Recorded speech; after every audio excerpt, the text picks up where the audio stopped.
Good afternoon, everyone. My name is Andrés Velasco. I'm the Dean of the School of Public Policy here at the LSE. And welcome to this panel discussion on the prospects for the UK economy after COVID-19. These are very, very strange times indeed for politics, for society, and of course for economics. There are at least three dimensions in which, economically speaking, this is a very unusual time. First of all, it is not every day that you get a crisis simply because government says to workers, please don't work, and it says to firms, please do not produce. In the jargon of economics, this is a negative supply shock, the likes of which I don't think we have seen for a very long time, perhaps not ever. Secondly, the size of the fiscal and monetary response across the world, but particularly in advanced countries, is absolutely unprecedented. 10 years ago, we had a big fiscal expansions and big cuts in interest rates, but we got nowhere close to where we seem to be today, in which countries like the UK, like the US and others, are launching fiscal programs of 10, 15, and up to 20 points of GDP.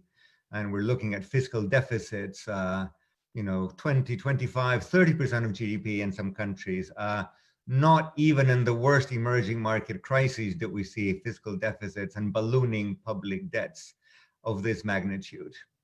And the third oddity, of course, is that in spite of it all, at least in the very short run, the economy of the UK and many other advanced economies don't seem to be responding, or perhaps they are, and that's of course one of the things that we're going to be discussing today. But at least for this year and part of next year, the prospects are far from being very good.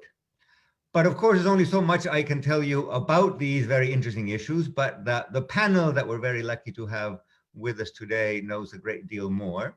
So let me welcome first Stephanie Flanders, who's the head of Bloomberg Economics, and who's had a distinguished career both as a journalist in institutions like the BBC and the New York Times, and also at the US Treasury. Steve Machin is a professor of economics at the LSE. He runs the Center for Economic Performance here, and is one of the great labor economists in the United Kingdom or around the world. And Gemma Tetlow, who's the chief economist in the Institute for Government here in London. She's written for the FT, and before that, she was a program director at the Institute for Fiscal Studies in London. So the rules of engagement are as follows. We're going to do a first round of remarks. Each panelist will speak for about 6 minutes. They will get their big ideas out on the table. I will take the chair's privilege, do a quick round of Q&A, and then we will open it up to questions from the audience. So let's go in that order. Stephanie, the floor is yours. You're muted, Stephanie. I was told to cover the economy, the public finances, and the Bloomberg worldview, whatever that is.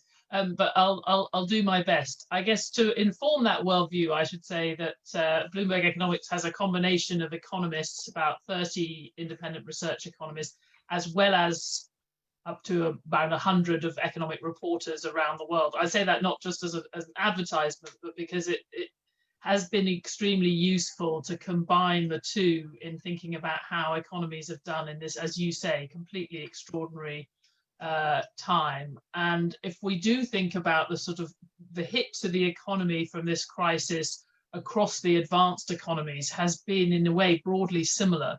We do know, and we discovered quite early looking at places like France and Italy, what the total lockdown does to production in very short order. And we saw a sort of 25 to 30% fall in production very quickly. That's been similar in the US, in the UK to other places. I think the other lesson that we've had from the early stages of recovery, particularly on the continent, where there's sort of clarity of lockdown and then removal of lockdown, is that you can have a very V-shaped rebound at least up to 90 to 95%. We don't know where that ceiling on activity is going to be, but Germany, for example, has come back, if anything, much faster than people expected. In France, you saw outputs come back, I think, by about 17 percentage points of GDP on the production side in a matter of weeks. So you can turn, we've seen you turn on and turn off, and then turn on the economy again. But we know crucially, this next stage, this intermediate stage where the virus may be contained but is certainly not defeated, is going to depend very heavily on confidence. And I've been struck by the contrast, actually, which may be partly cultural, across countries in how that confidence factor plays out. So if you see, for example, in Germany, the declining perceived perception that you're at risk from COVID, and that luckily the German government actually, or there's a polling organisation that has measured this throughout. As that perceived risk went down, you saw consumption come back. You are seeing people go back to restaurants anecdotally, and also maybe partly in the data. You're seeing those very short, high frequency indicators, the Google mobility numbers, for example, coming back very quickly in Germany. Whereas in China, which was the first out of lockdown, places like Wuhan, it's still a very twin track recovery. People are going back to the factories, but they haven't necessarily gone back to the shops and the supermarkets. And it's an interesting question, how much that depends. I mean, we think there is quite a lot of confidence in the government strategy in China, but maybe fear that you will get tagged, is that it's such an efficient system. You don't want to get tagged and then back in quarantine for 2 weeks because you happen to be at the wrong shopping mall at the wrong time. The contrast with the US, where places opened up, as we know, much faster than the experts advised. Georgia was opening up its tattoo parlors very early on, probably ahead of the rest of the US. And people were going to those tattoo parlors and going to those gyms, despite what you would have thought quite a lot of risk. So I think there's confidence here. But if you bring it back to the UK, there's probably more question about confidence. There's more question about the hit to the economy. And we know for a fact that we've just had more lockdown. I mean, we've had compared the number of weeks in what you would call a total or very extensive lockdown has been a good 2, 3, depending on which country you're looking at, 2 to 4 weeks longer. So just for that reason alone, the hit to the economy is going to be larger. I think because of the lack of clarity about the government strategy, the question marks about confidence in this next stage are going to be greater. And potentially that has implications for the public finances. We may end up with the highest deficit as a share of GDP. You were talking about the various numbers. It looks like we're heading for at least 18% of GDP deficit, which could be less than the US, but probably more than most other countries. I know there's plenty more to discuss, and we'll talk about it. I do think that the difficult trade-offs that governments face now, as you move from just putting a floor under the economy to actually trying to help it grow in whatever way is permitted by the constraints of the virus, is actually going to be much harder. You know, by and large, governments did fill the hole. You know, they estimated what the hit to incomes would be, and to a very significant extent filled it. The numbers we've looked at across Europe, in the UK, about 58% of the likely hit to consumer incomes from this crisis was actually made up by the government in real time.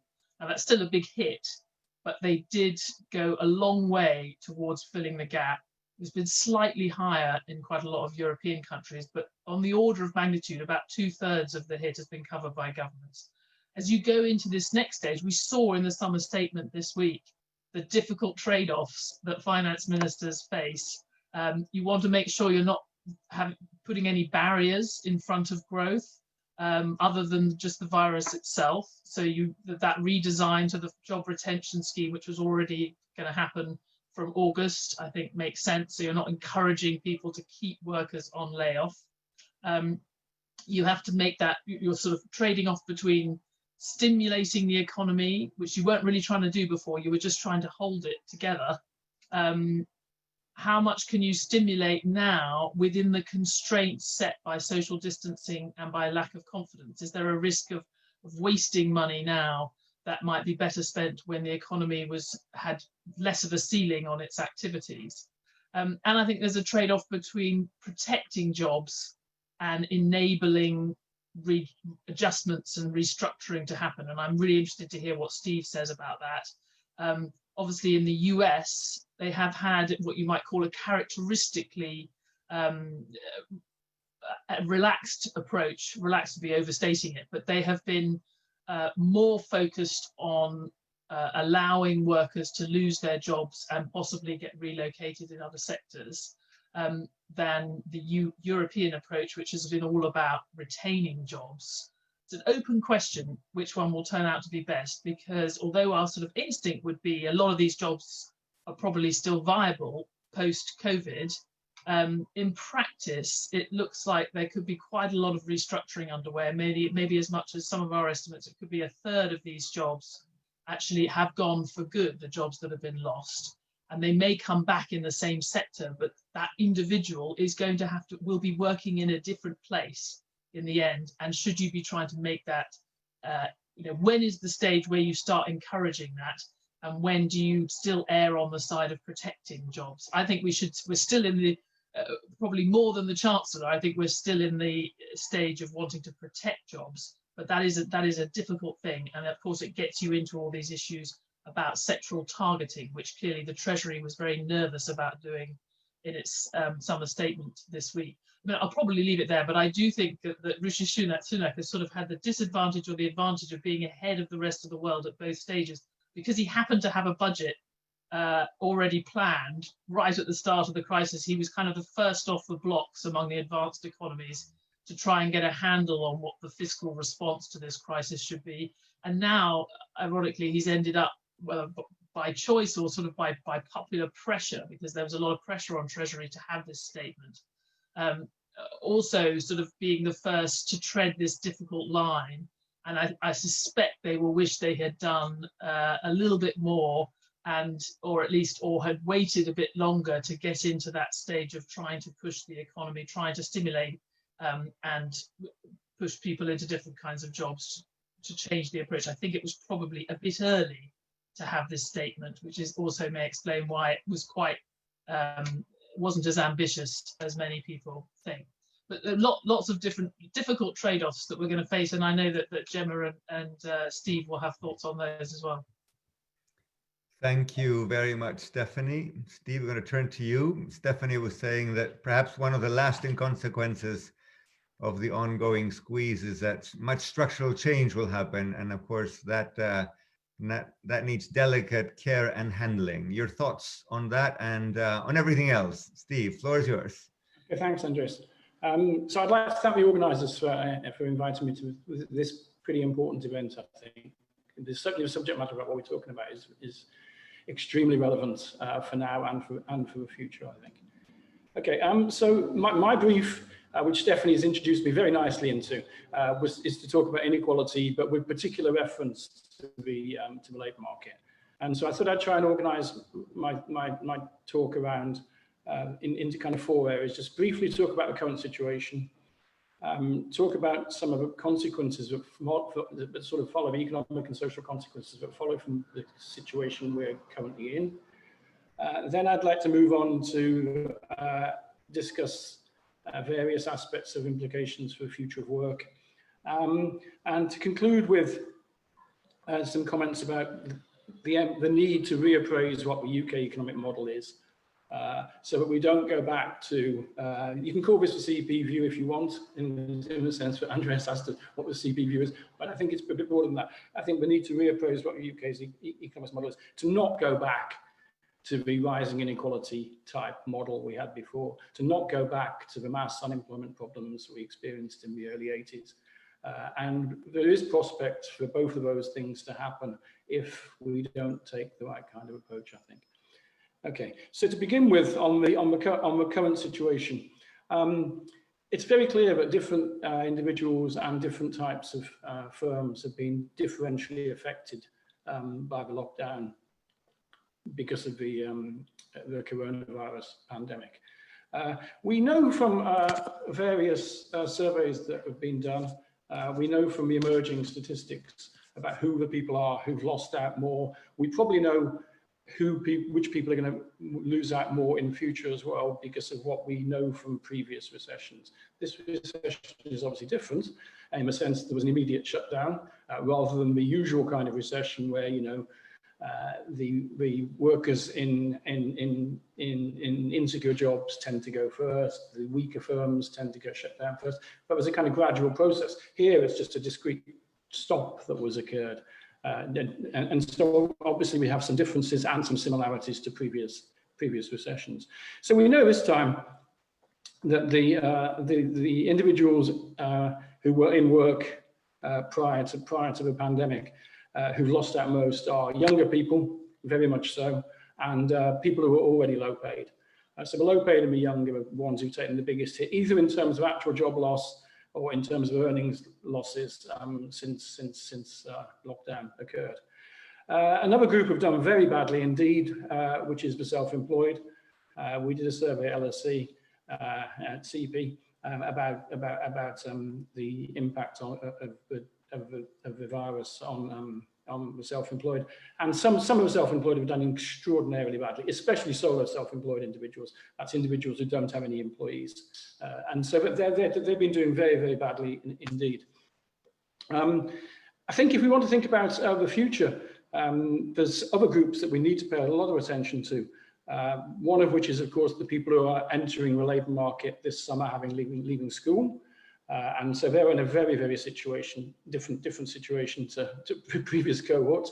And we know from a large body of economic research that if you enter the labour market in bad times, then this both damages your situation when you enter in terms of your wages and employment prospects, but it also has long-term scarring effects as well. That can persist for a long time. So I think we need to pay a lot of attention to the people who are currently entering the labour markets. And in the same way, we need to check out the situation a lot more about what's going on in schools, because we also know there's an inequality in terms of what's happening to education. And we know there's a big evidence base out there which talks about learning losses that occur at certain times. So there's an evidence base about summer learning losses. And we know that it's the more disadvantaged children who tend to lose out from summer learning losses. And that's exactly what's happening now in terms of education as well. So not only do we need to be thinking about the people who are currently in the labour market, we need to think about people who are joining the labour market in due course. And policy needs to think very carefully about that, I think. Okay, so that's the kind of current situation. In terms of some of the consequences that emerge from this, I think there's two things we really need to be thinking about and trying to avoid here. Two big potential concerns that arise. So we know, I mean, one of my research areas is about social mobility. We know the twin drivers of social mobility are more educational inequality and more labour market inequality. Those two things combine to give you poor levels of social mobility. That's exactly what we're seeing in this current crisis. We're seeing rising educational inequalities amongst those in school. We're seeing rising labour market inequalities. As I said before, it's the already low paid and the young who are losing out more in terms of labour market prospects and labour market outcomes. And that's exactly what we're seeing now. So I think we have to think that we do not want to go to Britain's situation in terms of the international league table in social mobility is not good to start with. We don't want to go even worse down this route, driven by these twin inequalities that are the key feature of the current crisis.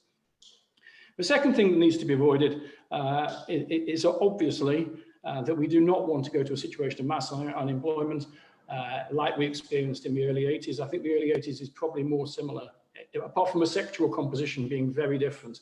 I think the early 80s recession is the one you might want to look at from prior experience to inform what's going on here, more so certainly than the early 90s and the global financial crisis, which had very different structures to them than the current recession. So I think we need to make sure that we do not have a return to mass unemployment, and particularly that we may try to ensure that people do not get on trajectories towards long-term unemployment. And there is serious scope, if you think about the people who are being affected now and the sectors in which they're working, that may well be something that could occur. So I think some of the policy moves in the summer statements are good in this regard. Clearly, the new incarnation of the Future Jobs Fund, Kickstart, seems to be a very good thing in this, because the Future Jobs Fund was shut down by the Conservative government when they came in 2010, even though it seemed to be doing quite well in terms of offering job guarantees effectively to young people. So the Kickstart policy seems to be particularly good on that, in that regard.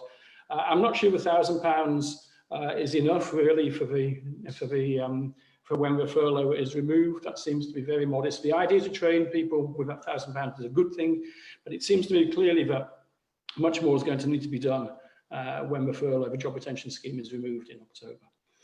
Okay, so that's discussing the kind of lack of work, or possibly about lack of work. I think we also need to discuss the future of work.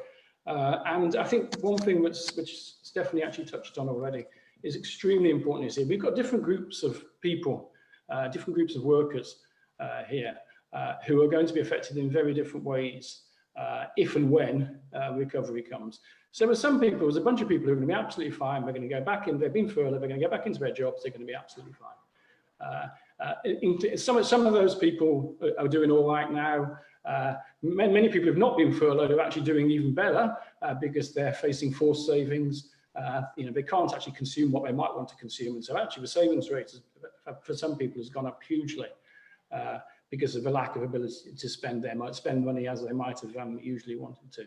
Which I think is the other side of a coin, which needs to be thought about in the inequality context as well, because of course these are the people who aren't below pay. These are the high-paid older workers who are doing absolutely fine, apart from being locked down at home, I guess.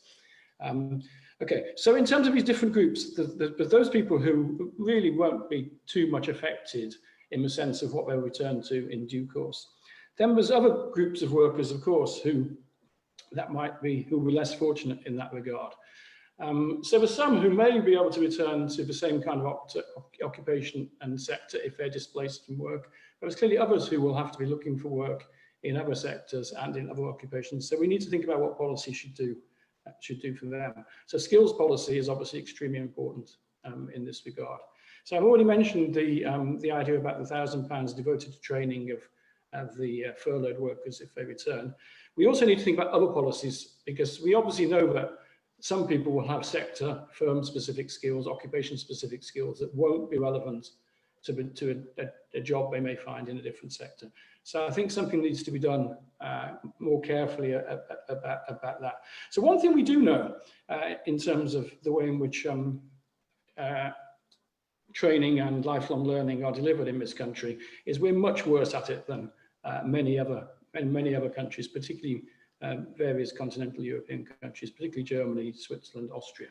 And one reason why is we are much more willing to offer tax incentives to physical capital, R&D capital, than we are to human capital. And so I actually think a human capital tax credit, which is offered in many other countries, is actually a serious policy that ought to be thought about and designed, given serious consideration about how to design in this country as well. So that's one thing. I also think that we don't do much in the way of employer subsidies that tend to work. We've got the apprenticeship levy, but that's just for apprentices. It's pretty tough, not that well targeted for other workers. You could think about having a broader lifelong learning levy that would provide retraining skills for adult workers as well. Then the other policy that's obviously extremely important is technology policy, because you can obviously see with the way in which work is going to change, social distancing being an obvious dimension of this. But actually, there's a clear incentive to substitute machines for workers, perhaps which will be accelerated by this downturn. And so I think the idea about how technology policies can be designed to be complementary with skills policies is really, really important as well. The final thing I'd like to emphasize in terms of policy is we know that different parts of the country have been very unevenly affected by what's going on. So I think the spatial dimensions are important. We know in some parts of the country there's a very big mismatch between the supply of skills available and the demand for skills by employers. This varies very dramatically across the country. I think we need to pay more attention to make sure that we don't have a misallocation of resources because of this. And so I think actually the idea about investing more in certain parts of the country, the sectoral discussion has been involved, which of course is part and parcel of that, there has been discussion about sectors, but I think differential spatial investments is actually an important thing to be thinking about as well. And so then finally, I already said this before, but I think all the position we're in now and the forward-looking position, the expectations of the future offer an opportunity and a need to reappraise the UK's economic model. We don't want to go back to the unsuccessful models where we've had bad features of rising inequality for 40 years in the labour market, at least 40 years in the labour market, and prospects with a serious downturn here, one of the most serious downturns we've ever experienced, to return to problems of mass and long-term unemployment. Okay, I shall stop there. Thank you very much, Stephen. Those are absolutely key issues to which I'm sure we will return in the course of the discussion. Now let me turn to Gemma. Gemma, there was a piece in the FT yesterday or the day before whose title was "The Chancellor Cannot Keep Playing Santa Claus Forever." Clearly, these are gigantic packages which are necessary in the short run, but can we sustain them?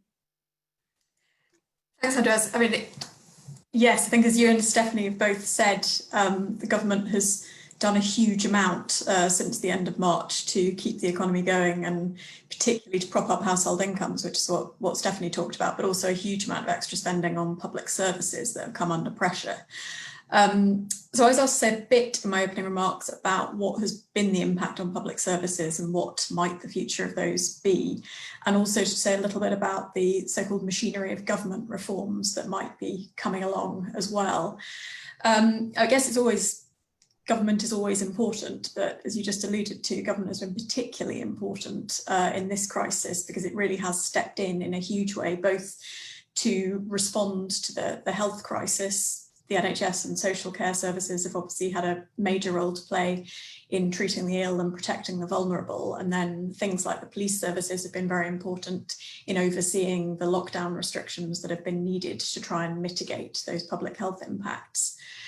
And I think the sort of picture so far seems to be a mixed one of some things having gone well within those public services and areas where clearly they were not well enough set up, and that lessons that could have been learned previously and preparations that could have been made weren't made adequately. And so new lessons will need to be learnt for the future.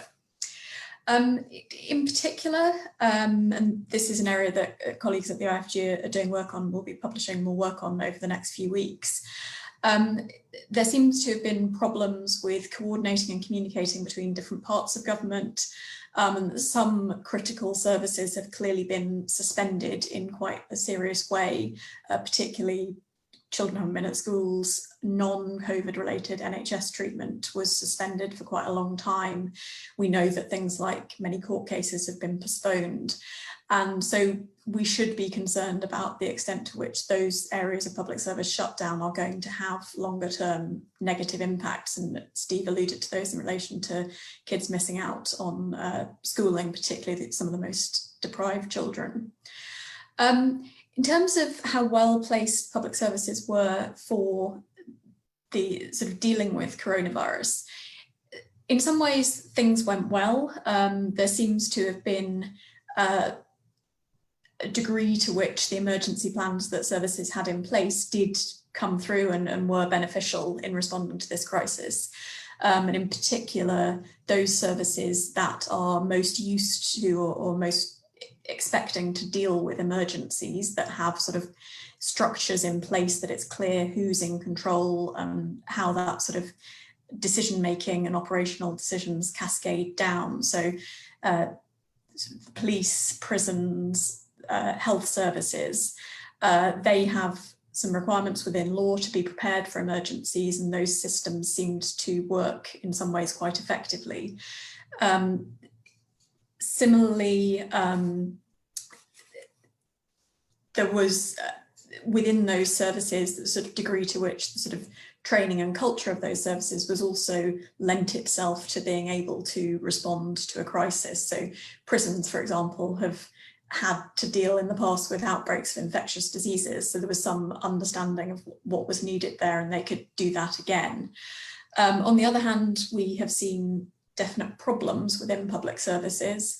It's been widely covered that some of the lessons from previous sort of wargaming exercises of what a flu pandemic would do were not learned. So equipment was not stockpiled during an era of tight public spending restraint and cuts for many services. So some of the equipment that had been identified from earlier exercises wasn't actually stocked up on.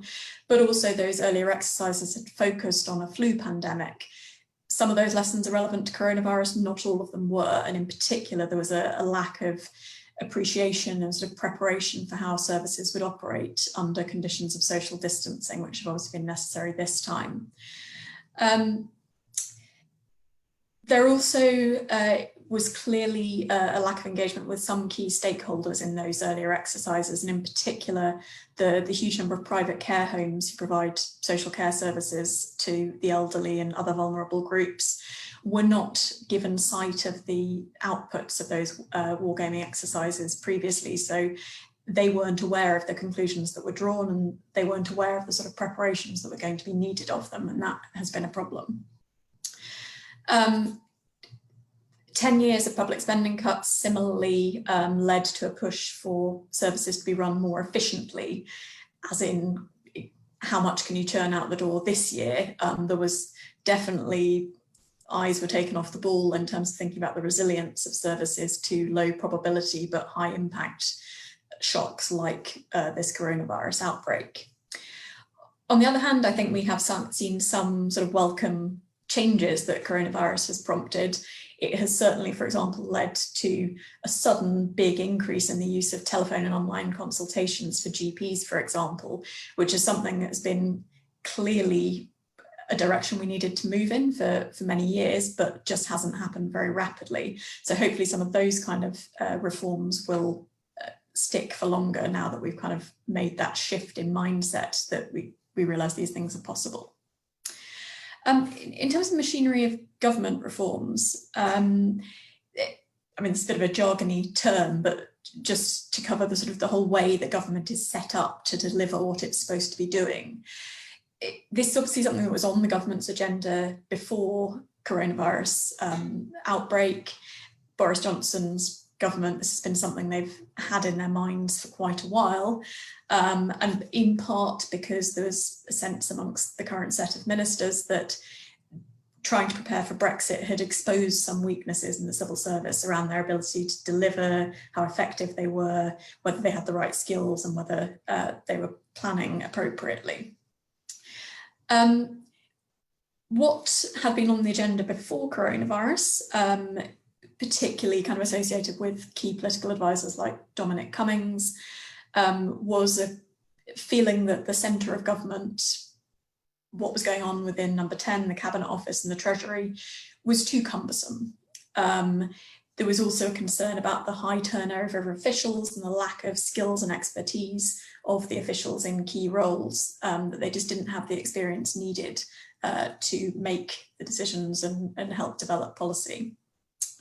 And so there was a sense that that required a change to the types of people who were attracted into the civil service, how they were paid, how they were incentivised to stay in their posts.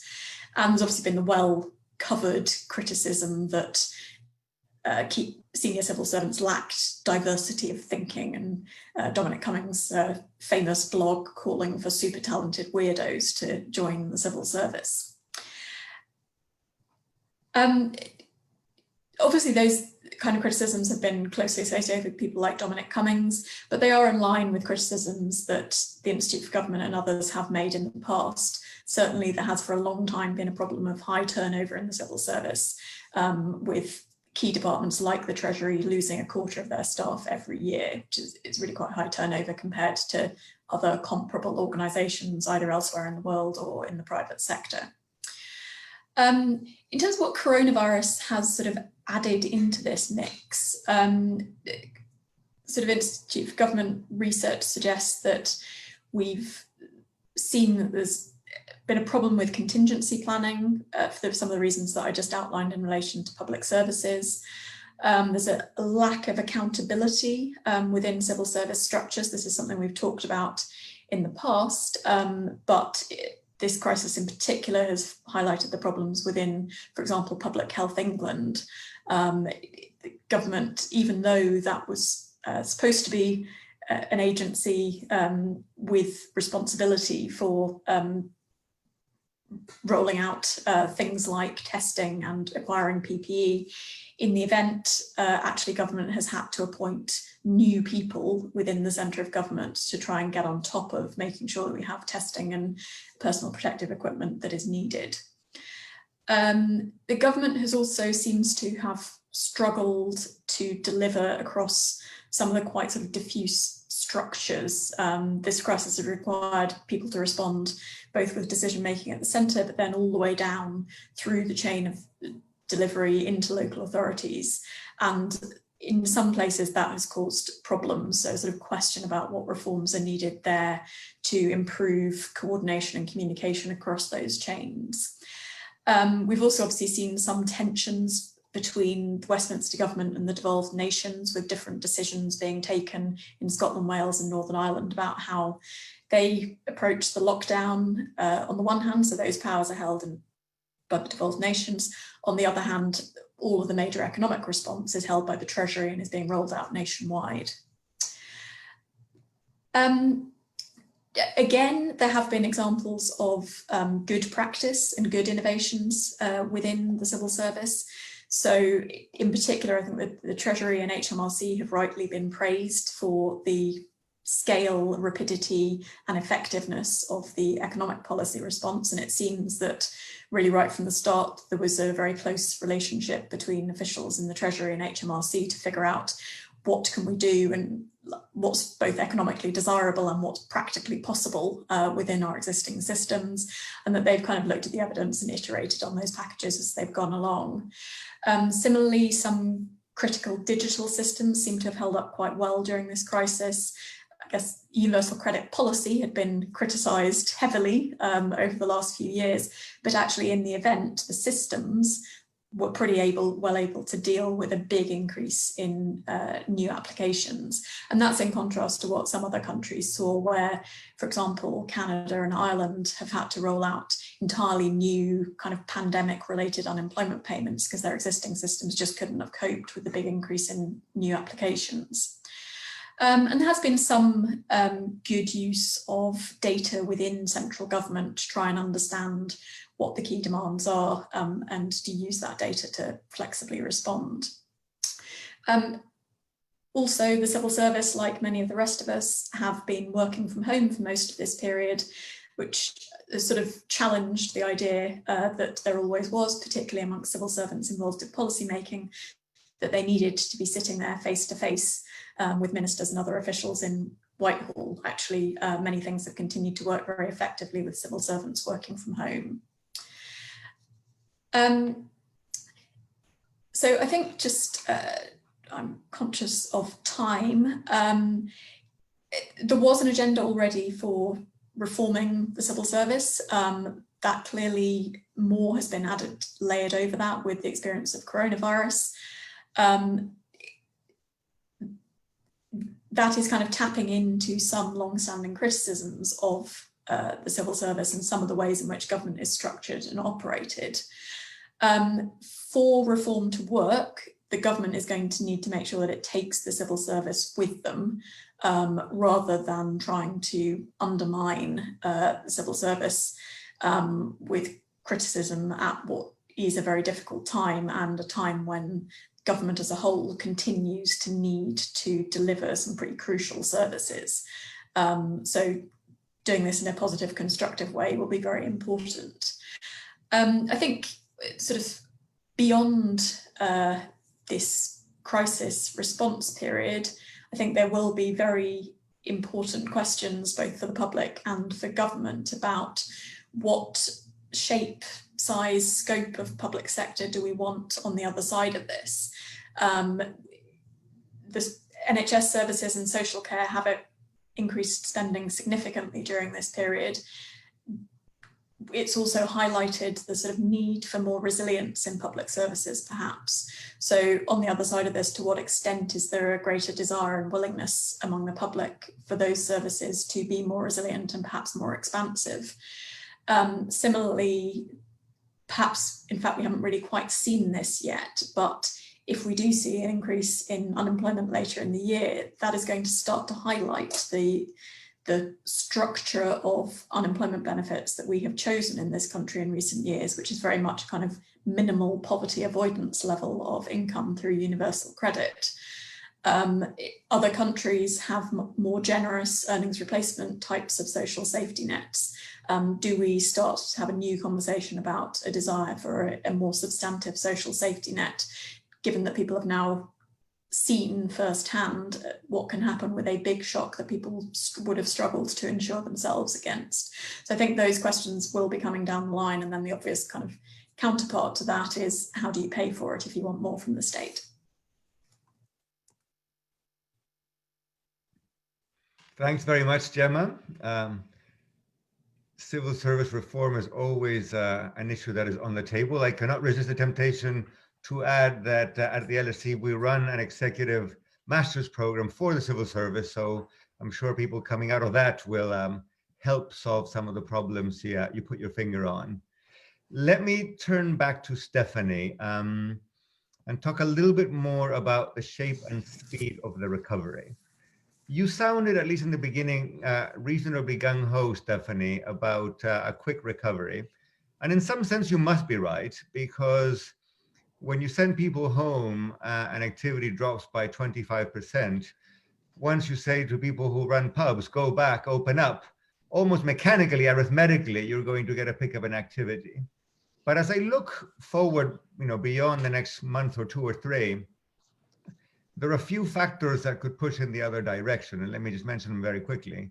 One is, and you said it yourself, the lasting consequences of social distancing. It is not the same thing to run a restaurant, packed with tables, and to run a restaurant with, 1/4 of the number of tables you used to have. And, we at universities are struggling with this issue right now. Secondly, we know from previous recessions that when you pile a lot of debt onto the balance sheets of firms and families, they're more reluctant later on to spend. And clearly the government will have a lot of debt coming out of this, but a lot of firms will have a lot of debt too. They kept on paying employees and paying suppliers and paying for previous interest payment commitments while they had no income. And the way they got the money, of course, was simply by getting more debt. And last but not least, you suggested that about 1/3 of the jobs will be gone forever, which means a lot of structural change. And new firms and new sectors will arise, but the ones that disappear go quickly. The ones that come up slowly. Put it all together, I could tell a story of something that picks up very quickly in the short run, but then becomes very sluggish over the medium term. Where do you come out on all of that? I think, well, the honest answer is, I think all of the things that you suggest are clearly right, and they're clearly concerns. I mean, the problem we have in all of this, it happens with the fiscal side, the fiscal impact and the economic impact, is our sense of scale is completely off, right? So we're just getting used to this, 25% fall in GDP, suddenly ending up with only a 5% deficit at the end of the year. If you get back to 95% of the output you had at the start of the year, that's going to seem great and V-shaped, but you've still got probably a deeper recession than you had in 2008. So I do think there is a problem we're going to have in the framing of this, where we could have all of the good stuff could happen, and we're still facing a massive issue. So I think that's right. I do think there's quite a lot of uncertainty about whether that number is 95%, 90%, and that depends partly on the public health aspect, which finance ministers and other policymakers can't really control, economic policymakers can't control. But it will also depend on the question you raise about uncertainty and lack of confidence. So you mentioned the savings ratio going up. We reckon that the household savings ratio went up to about 20% in the second quarter, 20% of UK disposable income, and that's including the hit in income to quite a lot of households. Overall, this massive jump in savings. It's probably even higher in the US, because they have had, I think actually personal income went up in the second quarter in the US because of the sheer extent of those transfers, which is extraordinary in itself when you think of the deepest recession we've ever had actually saw a rise in household income. But those are aggregate numbers, clearly. But if you have a big chunk of the population sitting on all these savings, there's clearly a liquidity trap worry that people will continue to be uncertain, especially if the safety net that was in place is now starting to be removed. I think that is one of the things that makes the Chancellor's job harder, and it is one of the things that I think could be, for us, we're looking at what's the ceiling on output set by social distancing. Say it's 95% in the best case, because you still can't do live theatre and you still can't do some of these things. And house of hospitality, as you say, is going to be thinner.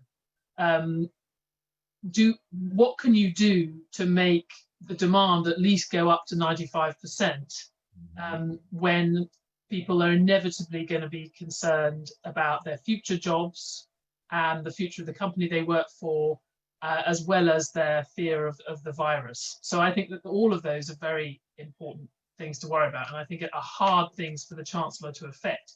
And I think the sort of lack of confidence around that was reflected in the rather ridiculous eat out to help out scheme, which is, on the face of it, is trying to push people to go out to restaurants, even in a context where there's quite a lot of constraints on capacity, but is only expecting to spend £500 million, which is sort of nothing compared to 190 billion of support for the economy. So they clearly didn't have a lot of confidence behind that, and they're probably right in that, because we're probably not at the stage where you can really push those buttons. But it's crucial, when you come back to the fiscal implications. Your point about scarring clearly is going to hugely affect what the residual problem is that a Chancellor is facing in a year's time. I don't expect us to start talking about deficit reduction measures into next year. I don't think we'll get a path from the Chancellor or plan for fiscal consolidation, even a future plan, in the autumn, or only I'd be interested if Gemma disagrees, maybe a sketchy, very outlines of one. But how much of the economy can come back will be absolutely fundamental to how much of a problem we have long term. And I share all the concerns about restructuring and relocation. Thank you. Stephen, you mentioned some pretty depressing facts about the performance of the labor market and what it means for inequality. And I'd like to ask you to just dig a little deeper in two dimensions. First, this fact that is not new. We see it every time there's a crisis. This time it's just bigger and deeper, namely that the kinds of people who lose their jobs are not randomly drawn from the distribution. It is typically the self-employed, the very young, people who work in small firms, etc. We see that in the UK, we see that in the US. We don't see it so much in continental Europe. We didn't 10 years ago, we're not seeing it today. So I wonder what this means for the kind of overall structure of a labor market. A labor market like the UK's is based on a lot of very short-term contracts, et cetera, that's less common in continental Europe. Are there any lessons here? That's my first question. My second question is, you placed a lot of hope and emphasis on reskilling and training. And of course, at some level that has to be right. I'm a professor, so I believe in skills and training. But my rather non-technical reading of the evidence is that, aside from a few examples, maybe Germany does it right, these reskilling, retraining programs across the world are very expensive and they don't deliver a lot for the buck. What does the UK need to do to make sure that, in fact, that's money well spent? Over to you. Okay, all good points. So I guess one observation is that, to start with, is that the labour market, certainly in terms of wages, was doing pretty badly before this as well. We've had the longest sustained period of real wage stagnation probably since records began, since the global financial crisis. It was doing extraordinarily well on employment, and in fact, employment was at record levels. If you take the total employment being the employed plus the self-employed, a lot of the jobs that were created since 2008 were actually solo self-employed. positions, and about 2/3 of them. But you know, it was doing very well. So because lots of people in work, the unemployment rate was pretty low. So we're facing this challenge of the unemployment rate potentially skyrocketing relative to the recent past, and I don't see anything in the position of real wages improving, and you know, and productivity has been very poor in Britain for the last 10 years. So we're already in a pretty bad position to start with in terms of that. I guess the point about what can we learn from other countries on two dimensions: one about the response to recessions, and the other about training and skills provision. So you know, I mean, the pattern, how different sorts of individuals are affected in the labour market in recessions is fairly common across countries. It does tend to be younger people who've got less labour market experience, who've just entered the labour market perhaps, and people working in more vulnerable firms in declining sectors that are typically affected. I think the difference relative to other countries is the provision of active labour market policies in other countries to try to make sure this isn't what happens, and we've been very, very, very weak on that. I mean, sort of ironically and interestingly, many of the measures that are being introduced are explicitly active labour market policies. The kickstart is effectively a job guarantee for younger workers. I mean, what I would say about that is, I think the eye's been taken off the ball a little bit here about the older workers who are going to have to switch sectors. And may not have enough general skills to get decent jobs in most sectors.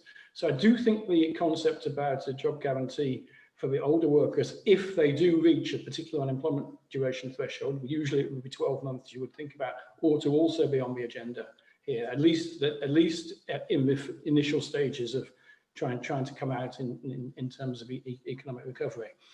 Yes, what you say is completely right about some of the large-scale training and skills programs that have been introduced in the world, but you can find success stories as well. So, for example, if you think about a Job Training Partnership Act in the US, which was a big deal about providing training, I mean, it really didn't do a great job at all.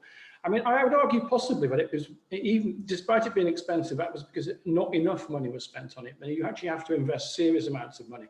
If you want to do the calculation relative to the alternative, which would be leaving people in terms of long-term unemployment, which doesn't just affect them in terms of economic and social costs, it affects their families, it affects their communities. I think you can make a better case for spending more money on some of these programs relative to others as well. And of course, the big elephant in the room in Britain is the provision of further education, which has been terrible for a long, long time, massively underfunded. And you know, we were seeing moves in a good direction just before this current downturn in terms of some aspects about further education and making further education compete in some sense with higher education. You know, we've always done very well in universities in Britain. We provide very, very good quality university education, but we do not have a system that provides vocational education that makes people with vocational qualifications compete adequately in the labour market with people with degrees. That does happen in other countries. It happens very successfully in other countries, not just continental Europe. In various middle-income countries, it works pretty well as well. And we have evidence to show that from certain studies. So I think that's where we need to be looking in terms of thinking about skills policy and education policy for the next cohorts of people perhaps entering the labour market as well. Thank you, Steve. I think that the mention of active labour market policy is absolutely key. If one looks at Scandinavia, other places in Europe, that's what they do. And at least in my view, that's what they seem to do right. Gemma, two quick questions for you. Actually, maybe not so quick because the subjects are deep. If one looks at the UK civil service, what is striking about it, and of course this is very much in the tradition of the UK civil service, is this approach to having non-generalists. If you join the US Treasury, you spend the next 30 years there, you would never dream of going to agriculture or interior or some other ministry. Whereas in the UK, and of course this was the model followed by Canada, Australia, New Zealand, and a few other countries, it is very much of the essence of the model that you're a non-generalist and you are a generalist, you're not a non-specialist, and you hop around from sector to sector. Given what we've seen in the last few months and given the criticisms that are out there, might it be the time to rethink this model more fundamentally and move toward what other countries have? And then secondly, Steve just mentioned one big elephant in the room. Let me mention the other big elephant in the room, and it's called money. All these things cost money. We all saw the headlines a couple of weeks ago that public debt in the UK will be above 100% of GDP. I believe this is the first time we've been there since World War II. And that means that if reform costs money and money is not plentiful, reform may be set back. Your thoughts on both of these thorny issues, and then we'll go back to the audience for Q&A. Sure. So on the civil service point, as I alluded to in my remarks, it is a kind of concern, ongoing criticism that has been made of the UK civil service is this model of generalists who move around very rapidly. And that has a couple of problems. One is sort of lack of deep skills and knowledge of particular policy areas, and the rapid moving around means both that you rather than not building up that knowledge base and you lose institutional knowledge in general if you don't have the right systems in place, but also a kind of concern that there's a lack of accountability for people in key positions within the civil service. So quite often the people who are in charge of setting up big new programs, you take something like Universal Credit Programme or something, very often those people will have moved on before projects get fully implemented. And so there's a lack of accountability for if things have gone wrong from decisions that civil servants made, they've then moved on and there's no sort of comeback to them in their future careers.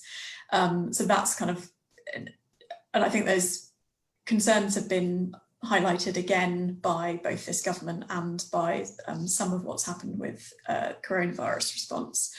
I think to give the UK civil service its dues, this has been acknowledged and there have been efforts made, in particular the sort of move towards having functions within the civil service, so putting more emphasis on recruiting people with commercial skills, helping them to train up and develop those, people with project delivery capabilities, sort of the finance profession within the civil service. Those have all been quite welcome developments, but there's still further to go with those kind of initiatives. And in particular, colleagues of mine have highlighted the fact that some of that sort of skills development at the moment, there's quite a good kind of entry-level training program for people wanting to become commercial specialists, say, in the civil service. And there's quite good training if you are the high-flying next leader of that kind of function. There's much less focus on the sort of the vast bulk of those people who are delivering commercial functions across, or delivering projects, all sorts of small projects across the civil service. There's much less kind of focus on how do you maintain and develop the skills of that set of people. So it's sort of, there's more to be done there. There's also, I think, a mix of, you talk about this kind of the specialists versus generalists. I think there are pros and cons of both models, but if you're going to go with the generalist model, then you need to make sure you've got all the other structures in place that allow you to do that. And that includes having kind of appropriate ways of holding on to institutional knowledge and making sure that civil servants have the right networks of contacts outside the civil service to draw in those specialist skills and understanding from, including sort of academics and experts like Steve and others who can help to inform policy development when you need those skills if you don't have that kind of deep knowledge within your civil servants. So I don't think it's, you can make arguments for both models, but you do need the right structures in place if you have a generalist model. On the money side, this is clearly going to be a crucial question, and Rishi Sunak in his speech this week said there will be a phase 3 of the government's response, which is getting the public finances back into a sustainable position for the medium term.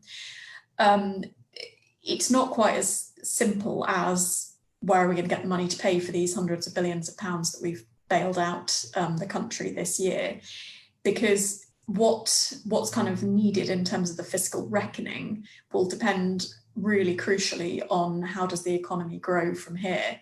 I mean, you talked about the fact that we haven't had over 100% of GDP debt since the aftermath of the Second World War.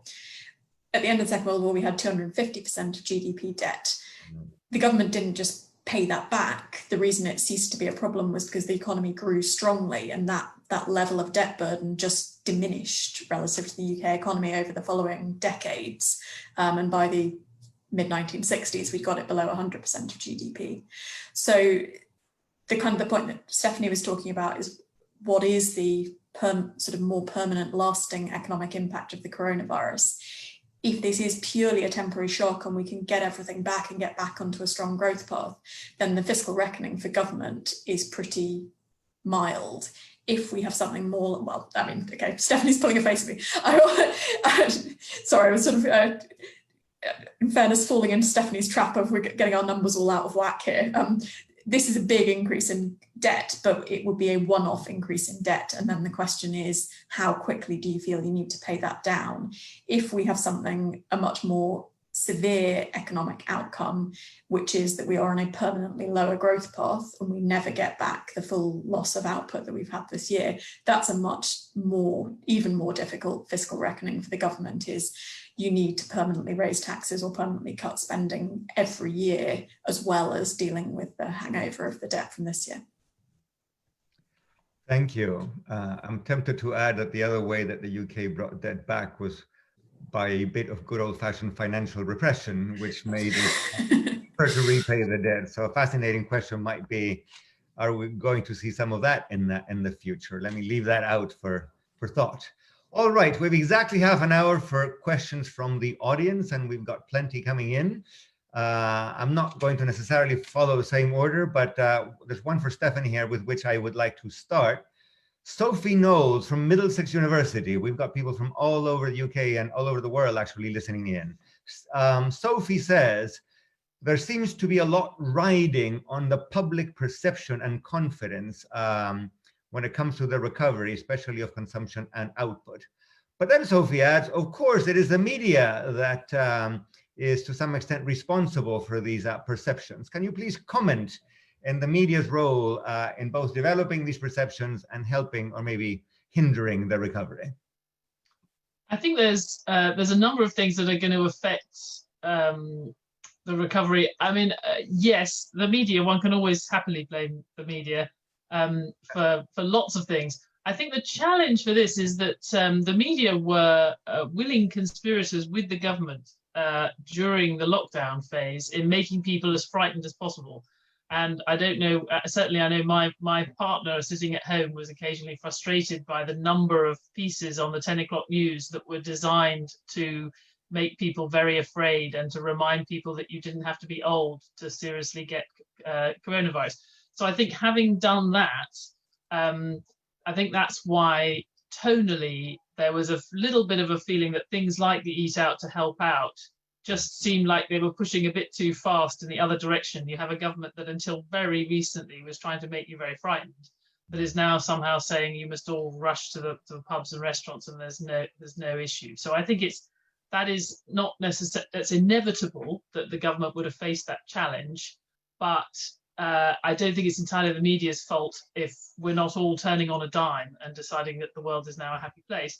And there's good reason why we're not changing our view, because we can see and we know from all of the public health analysis that there will continue to be a risk, and there's that risk of a second wave in the autumn, and people are learning about all the same epidemiological issues around the world. So I don't think it's so much the media as the clarity of the government message, and given they struggled when the message was quite straightforward. Now that you have to have a more nuanced message, I do worry that the fact that they've already had so many U-turns and had so much lack of clarity is going to make it harder for people to walk in a straight line on this. But it is not unique to this government, but it's a challenge that the government has particularly grappled with. And I think it's that if we had the technical side of the track and trace, for example, really firmly in place, I think it would help a lot with the messaging, because that is definitely what you're seeing in Germany and elsewhere. Thank you. And thanks for keeping the answers brief so that we can get through as many questions as possible. Gemma, Ben Zaranko from the Institute for Fiscal Studies would like to know the following. He says, do you think that this year's spending review, if it happens, will, where did my question go? Oh, there we go. Will continue to prioritize NHS spending to the detriment of other things where we need more spending? What are the chances of a change happening in your view? It's a good question. Sort of to go to his "if it happens" point, I think it was interesting to hear Rishi Sunak sort of commit firmly to doing a spending review in the autumn, although it wasn't clear how long it would cover. If that happens, we're likely still to be in a situation where we don't really know either what the course of the disease is going to be or what the sort of course of the economy is going to be. So any spending review is going to happen at quite a difficult time to know really what are the sort of medium-term demands on public services going to be. I think Ben is right that the UK public and government has always had a bit of a love affair with the NHS and always been more willing to put money into it than into any other services. I think pre-coronavirus, there had been a big sort of upswell of understanding about the importance of social care and the need for more spending there, or the problems of lack of support there. I think I am a bit concerned actually that coronavirus has again, whilst social care has clearly been part of the mix, a lot of the focus has been on the response of the NHS and particularly the acute response of the NHS. And so I think I do have a concern that a lot more money will end up going into acute healthcare, which is where we've always spent a lot of money, perhaps to the detriment of public health, where this crisis ought to have highlighted some of the issues with a lack of focus on public health, including things like helping people to lose weight, which Boris Johnson says is his new priority. I have to say I haven't yet seen him personally implement his weight loss programme, but maybe I'm just not looking close enough. But so public health and also social care. So I think there is a danger that coronavirus will put more money into the NHS. Not a danger, the NHS needs money as well, but it's, again, the weight of public opinion being there, perhaps to the detriment of other services. Thank you, Gemma. Steve, Mike Gallagher has a question for you. Mike says, will the effects of COVID, the loss of many traditional jobs and the rise of remote working lead to a new stage in the tech-driven economic revolution? And he adds, and this second half I'm very curious to hear your answer to, how will universities learn to adapt to this new reality? Tough one. So the two parts of that, they're sort of related actually, I think. The technology-driven dimension is very important. So I briefly touched on that in terms of some of the policy discussions or possible policy angles that need to be thought about. When I was talking about technology policy needing to be complementary with skills policy, because obviously various dimensions of what's going on in the world of work, the social distancing dimension being the obvious one, but also other ways in which work will have to be organised differently. Home working being one of the possibilities that people might want to carry on with more than they did before. I mean, the evidence on whether home working is a good thing or a bad thing is very mixed, I think, in the literature. So there's some stuff Nick Bloom's done suggesting that there were big benefits from it. There's some other evidence suggesting not that. And so I think that these kind of technological dimensions are important, as indeed is the whole digitization of work, and home working being one of those issues. So I do think that the way in which technology impacts the labour market needs to be thought of perhaps in a slightly different way from where we've been before. And I also think there's scope for issues to do with sustainability of work here as well, that people need to be thinking about in this light. It's going a little bit away from the question, But I think the idea about green technologies and so on being part and parcel of perhaps of some of the job guarantee type work that may well be coming about if people are being, if job loss is more pronounced, as it looks like it may well be. And so I think that's actually worth thinking about in the technological dimension as well. The second part, do universities have to adapt? Well, yes, definitely universities will have to adapt. I mean, we're doing most of our teaching online. That's an obvious thing we're doing right now. I think we have to adapt in terms of our abilities to recruit students and in terms of the subjects that we offer as well.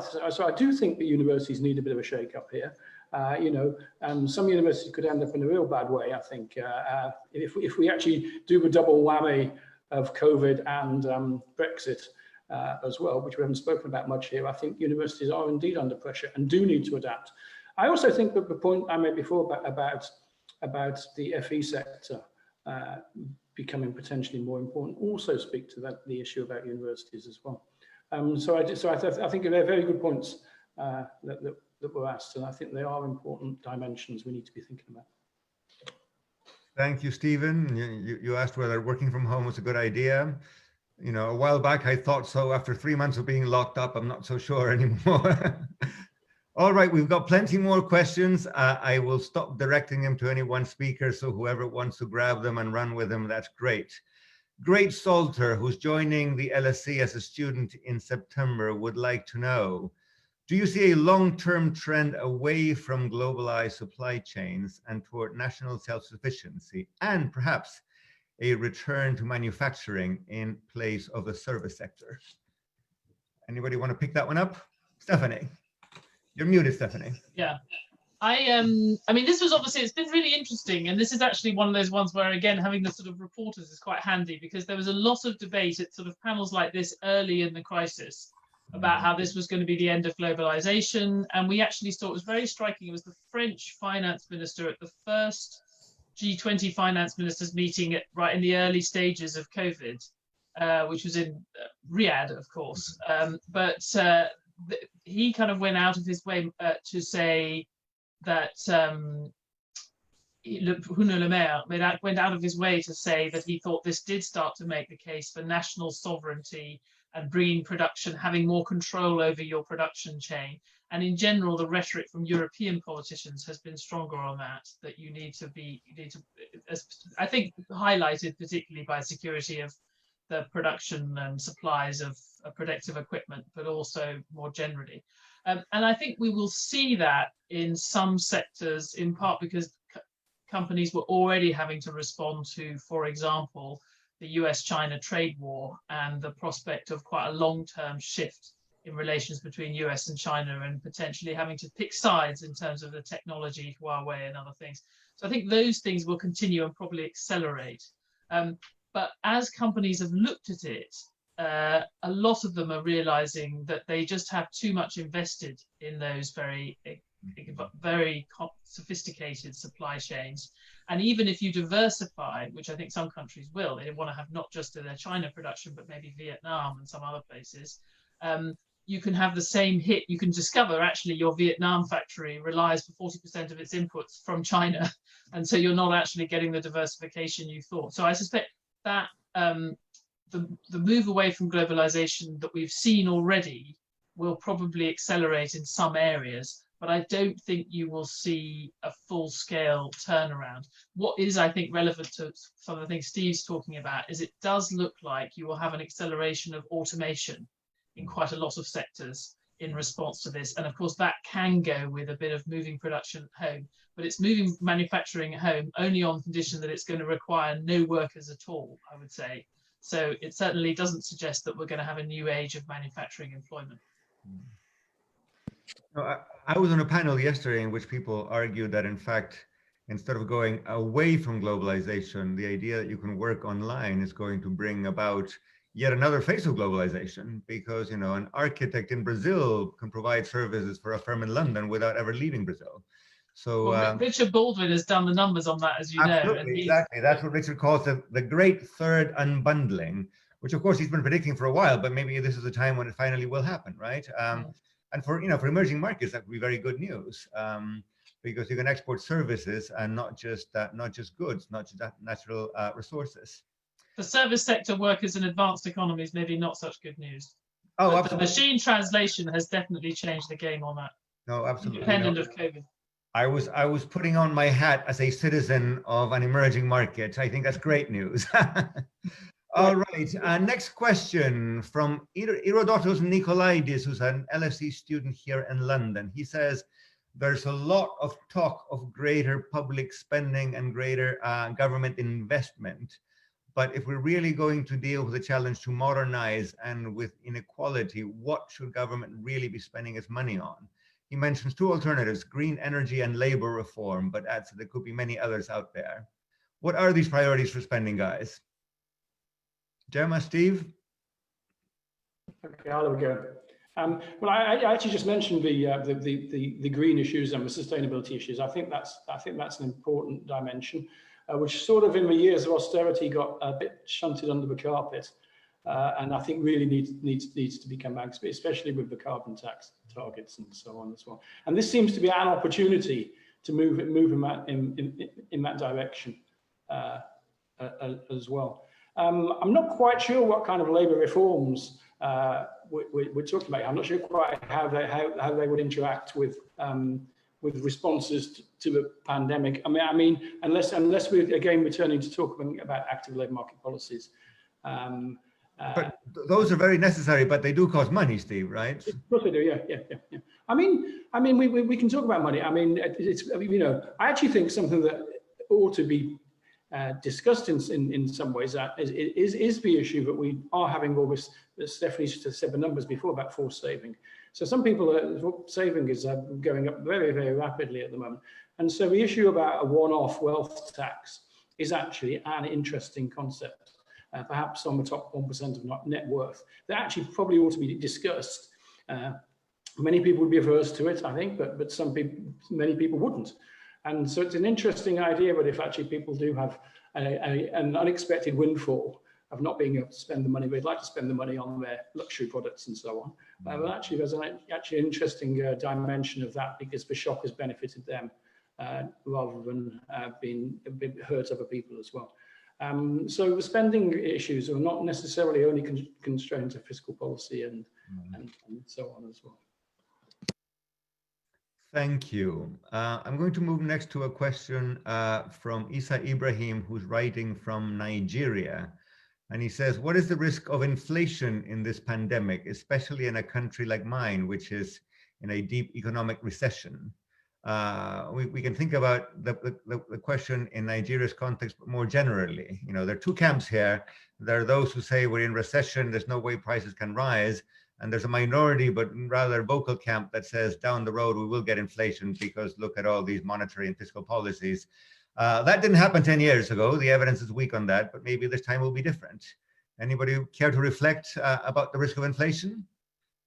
I can have a go. I mean, I think it's certainly true that it didn't happen when you had this big increase in monetary growth, which is what people were worried about with quantitative easing 10 years ago. The numbers are even larger this time. I mean, the amount of, I think that the monetary growth has been off the scales the last few months. So if you are someone who thinks money growth is important, you are quite focused on this. We know there's going to be some oddities, and I already spoke earlier about the sort of extraordinary fact that personal income might have gone up at least for a couple of months due to this very dramatic fiscal transfers that have happened in response to this. And that could there is that suppressed spending. For my money, I think certainly over the next 12 to 18 months, that's going to be more than offset by the sort of precautionary aspect that we talked about earlier. I don't think people will be rushing to spend it all at once, even if they have the capacity to.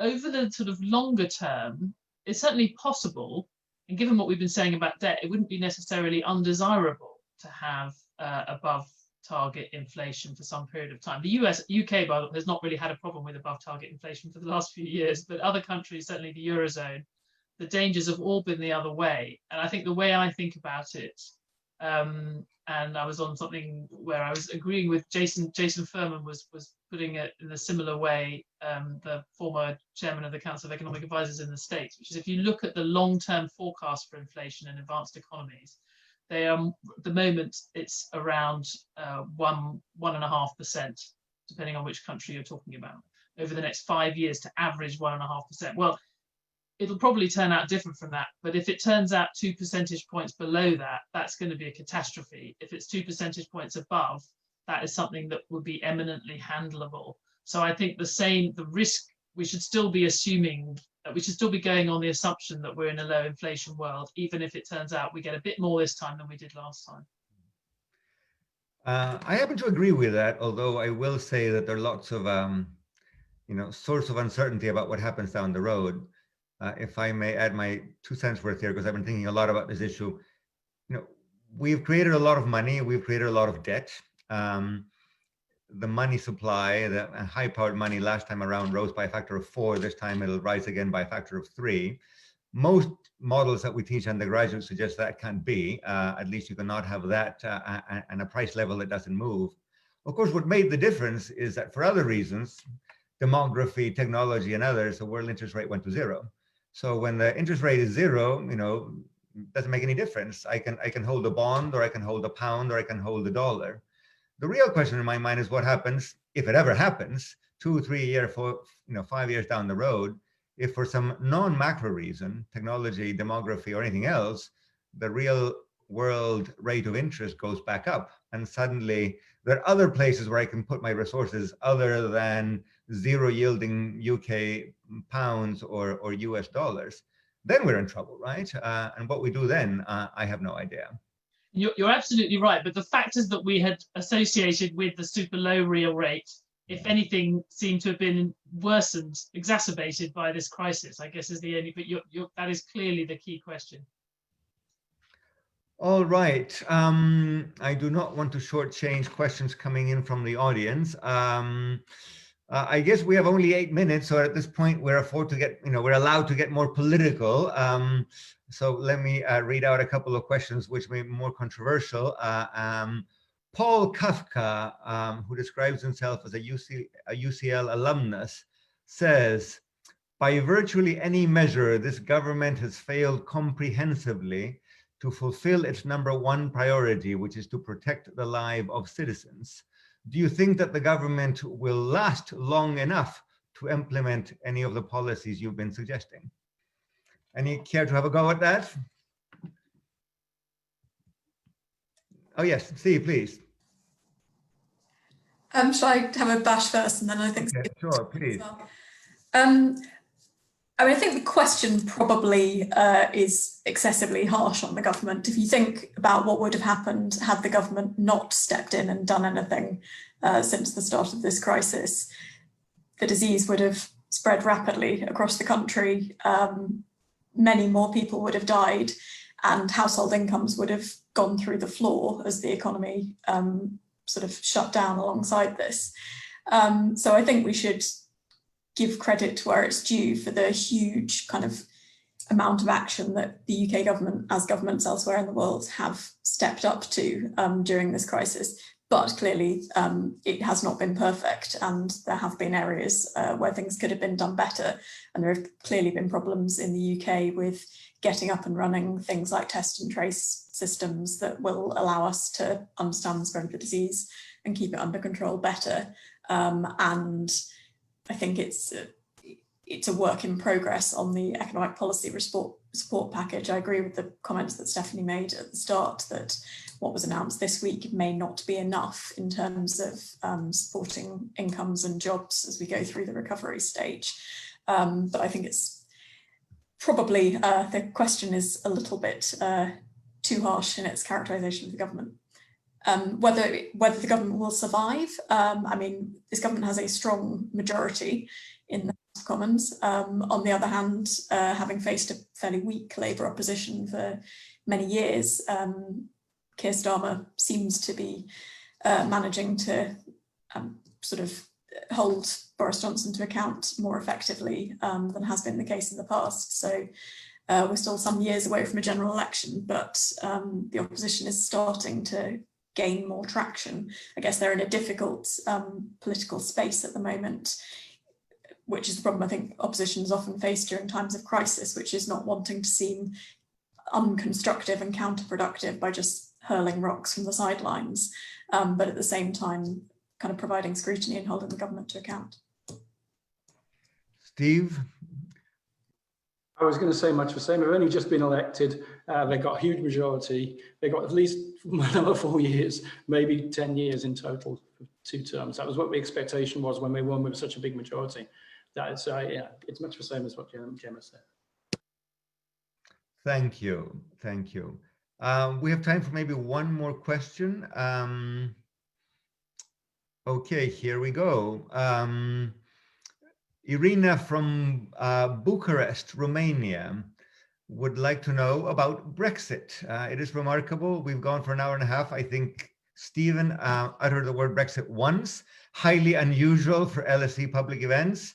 The question is, for anybody who wants to pick it up, what will the aftermath of a pandemic mean for Brexit negotiations and for the future UK relations, the future of UK relations with Europe? Gemma, please. So this is clearly one way in which the UK is facing a unique additional challenge that other countries are not facing at the same time as trying to deal with coronavirus. And if there was a lot of uncertainty facing businesses and households in the UK about coronavirus and what that's going to mean for their jobs and their business future, you can, if you layer over that, the UK transition period ending at the end of December and the disruption that that will cause, and still a lot of uncertainty about what any future relationship with the EU is going to look like, that clearly is not helpful to businesses and people planning and having the confidence to invest in their business, keep on workers, spend their money. What does it mean for negotiations? The UK government has chosen not to implement the request to the EU for an extension to the transition period. The deadline for that ran out at the beginning of this month. There are, however, some ways that they could try and get more time. It would require buy-in from the EU side as well to either extend the transition period or to sign a new agreement that has some sort of standstill implementation period at the start of it. There are ways of doing it, but that will require some goodwill on the EU's part. So what does coronavirus mean for Brexit negotiations? It clearly creates more pressure and more need for time to finalise details and to try and give businesses the certainty and reduce the disruption that businesses will face from that, at the same time as the government's current package of support for business through the VAT cut, through the job retention bonus, are all going to be coming to the end at a very similar time to when the Brexit transition period is going to end. So I think there is a potential kind of crunch point coming early in 2021, and that does potentially change the dynamics of the relationship between the UK and the EU and negotiating their future relationship. Thank you very much, Gemma. I think remarkably, we are within our allotted time, so I'm going to begin bringing the proceedings to a close. I want to point out that we had over 300 people joining us today on Zoom. We had many, many more on Facebook. I don't have the full list, but of the questions I've seen, we had questions plenty from the UK, but also from Argentina, Romania, Nigeria, China, Japan, and a number of other countries, which I think is a testament to the quality of our speakers and of course to the ability, the convening power of the London School of Economics. Stephanie, Gemma, Stephen, thank you very, very much. Fascinating question. When we go back to normal, whatever normal is in the future, we can do another one of these live in person at the LSE. Thank you very, very much. Thank you everybody for participating and have a good weekend. Thank you.